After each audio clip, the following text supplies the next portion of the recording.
This week on The Happy House, presented by Creative Kids Stuff, make beautiful pillows with recycled materials and learn how to make handcrafted cocktails your guests will love. And so you can add this to cocktails, but then you could also drizzle it on pancakes. And we can also make a non-alcoholic drink by adding it to like bubble water too. Finally, learn about a unique toy that combines art and construction. You won't want to miss it. Hi, I'm Happy. I live in a quiet town outside of Minneapolis with my family. The real Happy House is far from quiet.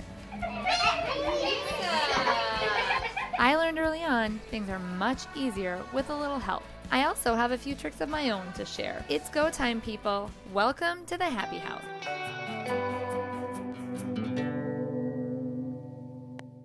I love to change things out in my home. I often get tired of the same accessories, and pillows are a great way to give a room a new look. I'm with Beth Huntington today, the Renegade Seamstress, and you are going to show me a way to do some repurposing and make some fresh pillows for my home, because pillows actually are very expensive when you go to buy them in the store. They can be really pricey. So let's get started. I'm excited about this. Okay, well, one way that you can refresh your pillows is using a sweater, and you can redo a sweater. I chose this one to do today because I really liked the cable knit, and I think that's really a nice look. So rather than going out and spending all the time to knit a new cover, you can actually make one from a sweater. I have a pillow like this that I did knit, and I'm getting a sense that this is going to be a lot faster process than my pillow. Okay. It'll be very fast. So you measure your pillow, and this one happens to be 15 inches by 15 inches. So you want to add an inch, so you can have a 1/2 inch seam on each side. So you're going to cut out a 16 by 16 inch square from your sweater. Okay. So you can take your measuring tape and just measure right where you want to cut, and I'll just cut right up those edges here. So we're using a scissors and cutting sweater. I think the big question people have is this going to unravel? Right, and I get that question all the time, and no, if you just left it undone and washed it, yes, it would definitely ravel. But since you're going to be sewing a seam in it, then you're fine, and you can just leave it undone.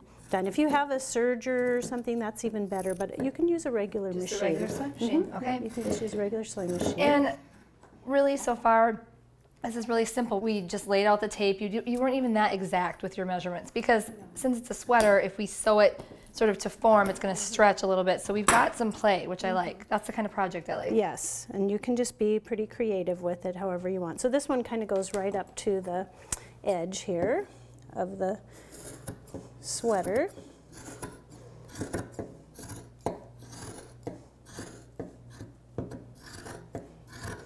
And this one's pretty thick, so you have to make sure you have very sharp scissors. This would be a great winter accessory for your home.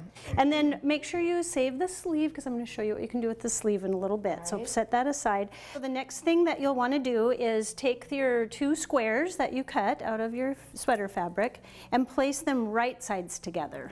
And right sides just meaning what would actually be showing on the outside of your sweater. Okay. And so place them together and put the finished edge of the bottom of the sweater. You're going to still. You want to make sure those line up, because we're going to do something with that later. Right. And what you'll do, you can pin it together, or you can just sew it. Just go for it. You can just go for it. And you're going to put a 1/2 inch seam starting at one side of the bottom and go all the way up, and then across the top, and then back down the other side. All right. So we'll do that, and we'll start at the bottom here. Oh, let me get this out of your way. Okay. Looks easy enough. So nice and slow. I mean, you don't want to rip through this. No, you don't need to go fast. Get to the corner and just change.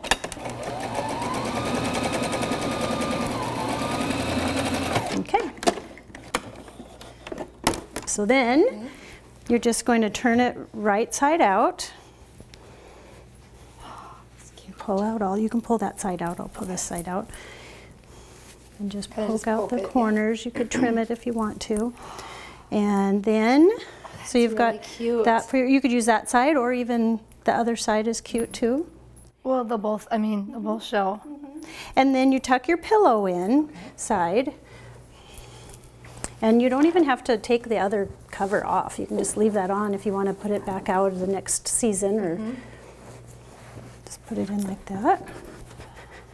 And then for the ends, there's a lot of different ways that you can close up the end. You could hand sew it if you wanted it to be completely covered and you didn't want to show anything. Or you could actually just attach a few buttons.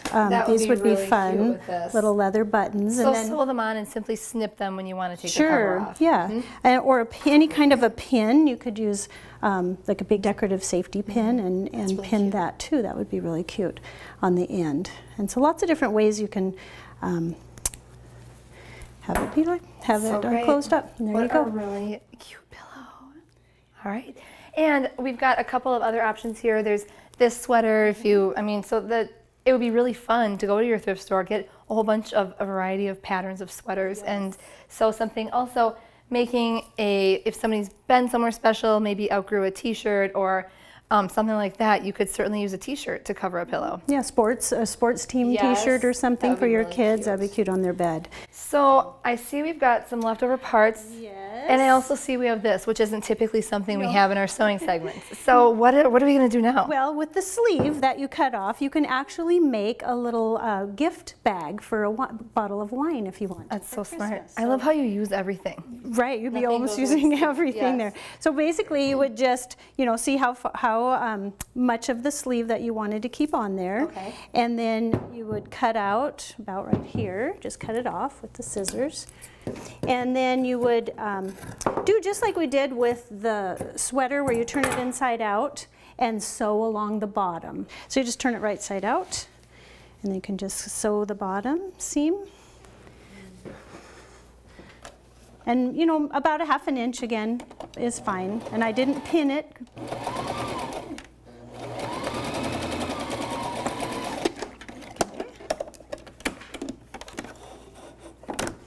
And then turn it right side out again. What a nice way to present somebody with a special bottle of wine. That is so cute. And then just whatever color ribbon you want. Or even a piece of fabric would be really cute. Sure. And then just tie it around there. Tighten a bow. You could put a little gift card on there too if you wanted to. And there you have your sleeve, your little wine bottle. So great.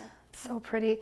Beth, these ideas are great and easy and also very inexpensive, which is what I love about the projects we do together. So thank you so much for coming, and come back again. Thank you, I will. I enjoy it. After these messages, we're in the kitchen, but we're not cooking. We are making delicious cocktails. You don't want to miss it.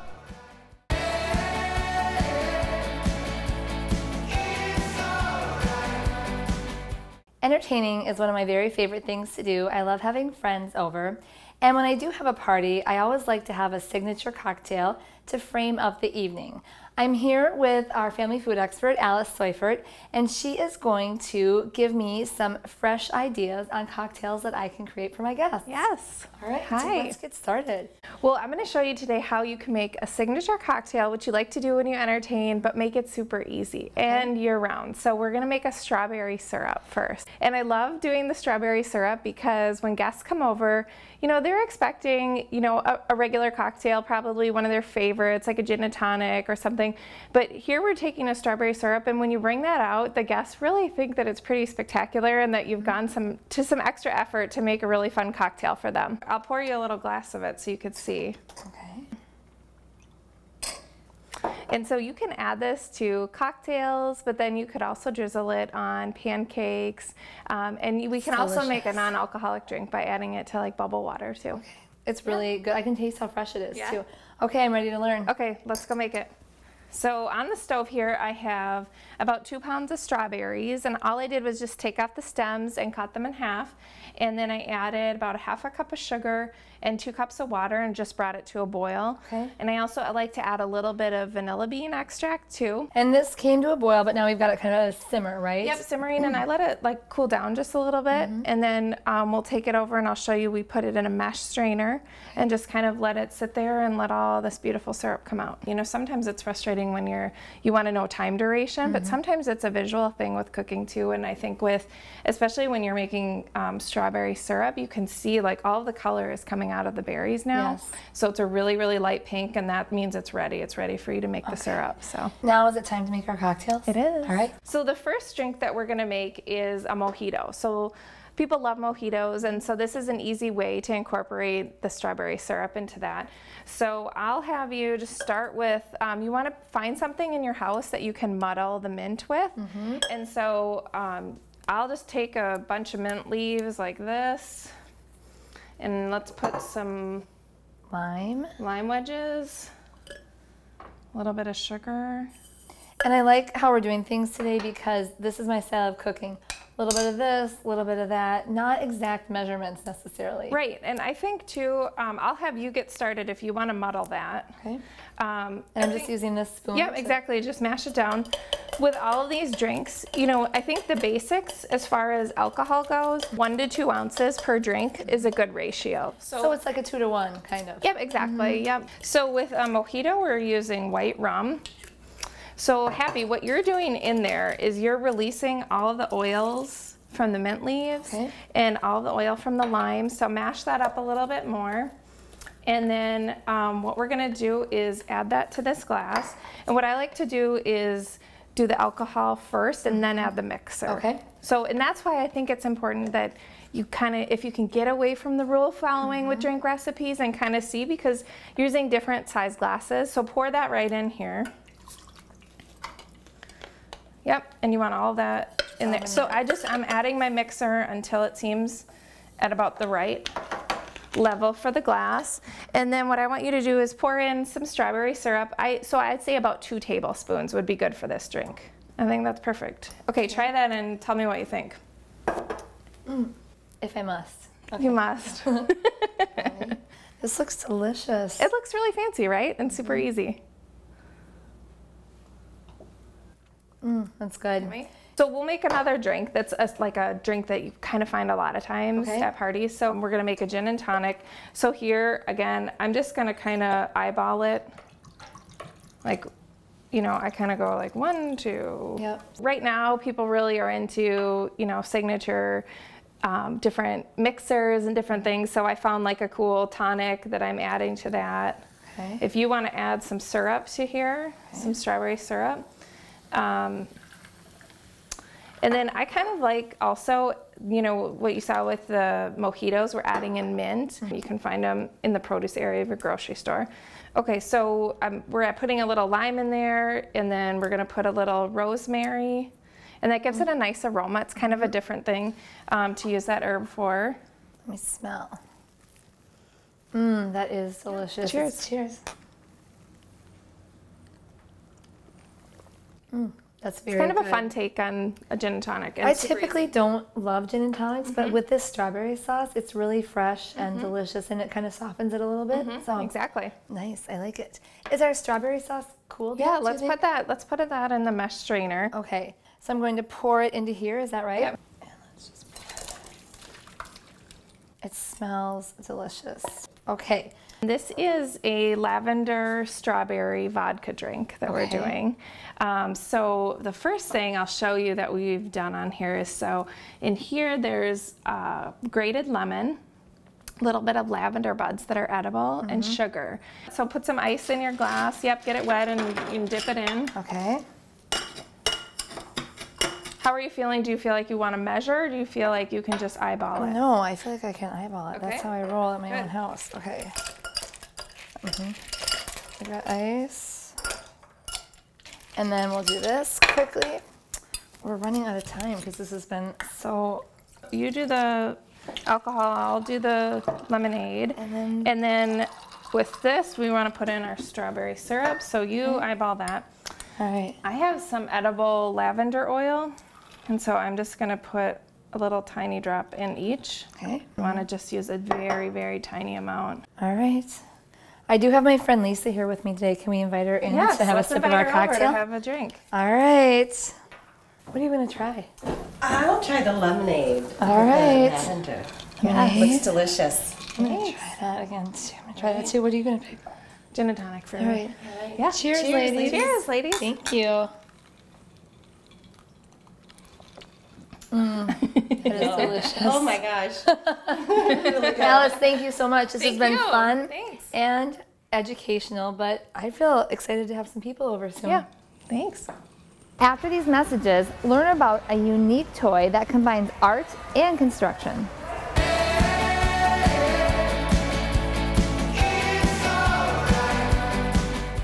Ella and Chandler and I were invited for a behind-the-scenes tour of Yaxo, a unique toy that combines art and construction, and there's also another thing that's very special about it. Let's learn more. Hello. Welcome. Hi, Jeff. Thanks for inviting us. Thanks for coming. This is Yaxo. Have you heard of Yaxo before? Mm-hmm. Yeah. What are you going to show us today, Jeff? We're excited. So this is Yaxo. These are all the toys we make. Everything from dragons to a giant Pegasus, robots, helicopters, cars, dune buggy, you name it. Which one's your favorite? Pegasus. The Pegasus. I like the dragon, and I have the dune. You have the dune. Cool. So the thing about Yaxo is that it's completely creative. You can make anything.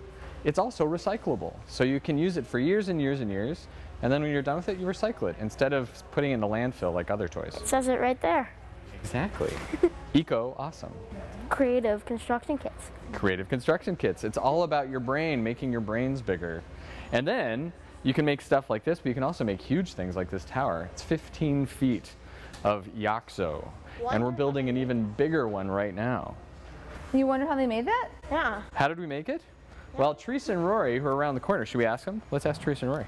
A lot of different cardboard tubes you can see, and a lot of our play pieces that we use for play dates and stuff. It went together with me and one of my coworkers. So the thing about building a tower that big out of Yaxo is you build it from the bottom up. So you build, and then you lift it up, put another layer on, lift it up, put another layer on. Now what do you notice? What's that tower made out of?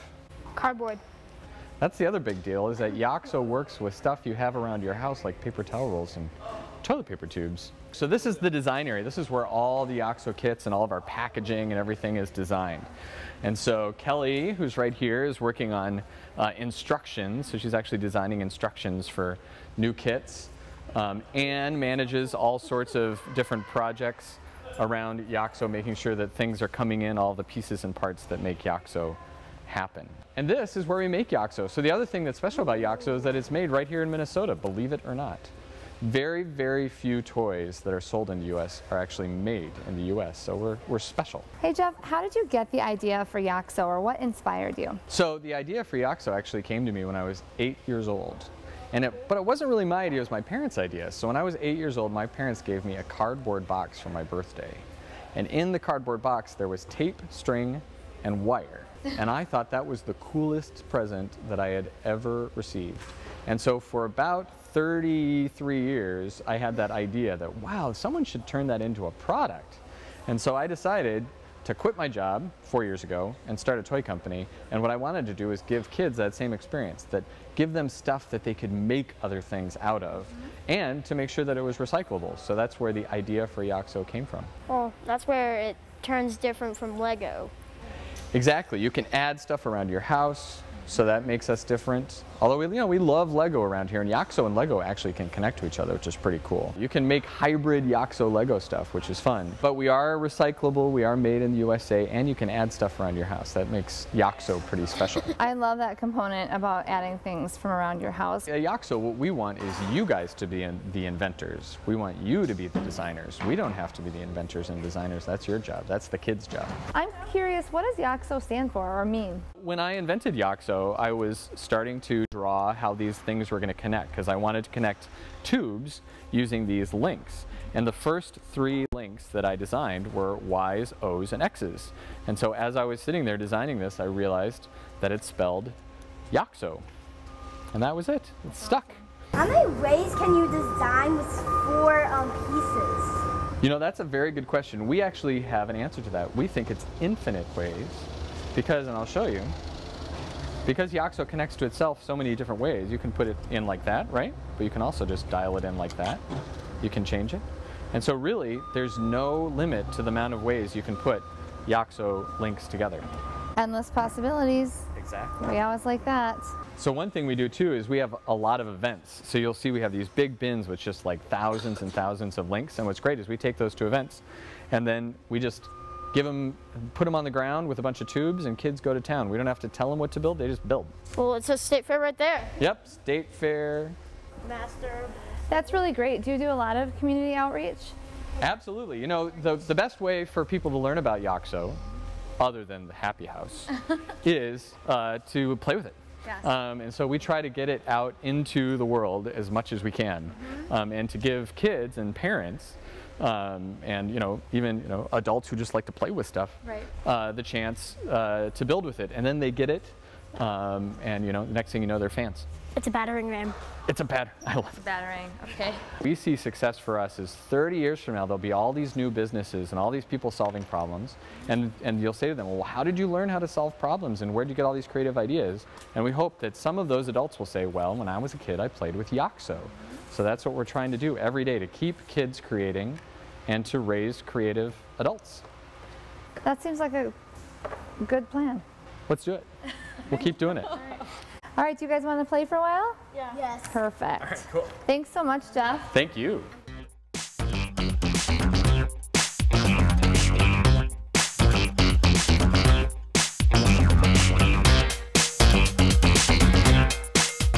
Take one. Take